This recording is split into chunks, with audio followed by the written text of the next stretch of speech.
Баршаңызға сәлем достар. Әдеттегідей сіздермен түс жоруға арналған видеоканал. Каналға тіркеліп видеоларымызды көріп, лайк басып, комментарий қалдыруға ұмытпаңыздар. Ал бүгінгі түс жоруымыз 4 түлік малдың бірі сиыр жайлы болады. Жалпы түсіңізде сиыр көрсеңіз, маңызы өте үлкен, себебі қасиетті Құран кәрімде ең үлкен сүре сиыр сүресі деп аталған. Ол сүреде Мұса пайғамбардың кезінде болған сиыр оқиғасы баяндалады. Сондай-ақ тарихтан білеміз, Юсуф пайғамбар Перғауынның түсін жорыған, ал Перғауын болса түсінде сиыр көргендігін баршамыз білеміз. Ал ендеше бастайық. Ибн Сириннің түс жоруы бойынша, егер түсінде адам сиыр көрсе, ол адамның рызық несібенің артатындығын білдіреді деген. Сондай-ақ ол жылдың молшылыққа толы болатындығының белгісі. Егер адам түсінде арық сиыр көрсе, ол жылдың құрғақшылық жылы болатындығының белгісі.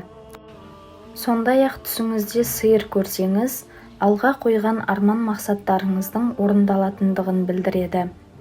Түсіңізде сиыр көрсеңіз, ол уақытты білдіреді. Себебі Юсуф пайғамбар Перғауын көрген 6 сиырды 6 жыл деп жорыған. Бұл түс сіздің бір ісіңіздің немесе мақсатыңыздың орындалатын уақытын білдіреді. Ал егер түсіңізде шөп жеп тұрған сиыр көрсеңіз, денсаулығыңыздың жақсы болатындығын білдіреді. Түсіңізде семіз сиырдың етін жеп жатсаңыз, байлыққа кенелетіндігіңіздің белгісі. Түсіңізде сиырдың сүтін ішіп жатсаңыз, бойдақ болсаңыз, жақында жақсы қызбен тұрмыс құратындығыңызды білдіреді. Егер түсіңізде сиырдың үстінде шауып жүрсеңіз, сіздің атақ абыройыңыздың көтеріліп, бай болатындығыңызды білдіреді. Сондай-ақ түсіңізде сиыр бағып жүрсеңіз, басыңыздағы қайғыдан арылатындығыңыздың белгісі. Егер түсіңізде қара сиыр мініп жүрсеңіз, сіздің мол табысқа жететіндігіңізді білдіреді.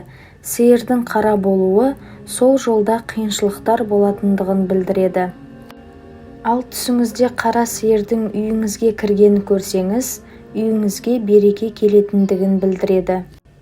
Достар, осымен түс жоруға арналған шығарылымымыз аяқталды. Егер де біздің видеомыз ұнаған болса, лайк басып, комментарий қалдырыңыздар, және де подписаться бөлімін басып, қоңырауды басуды ұмытпаңыздар.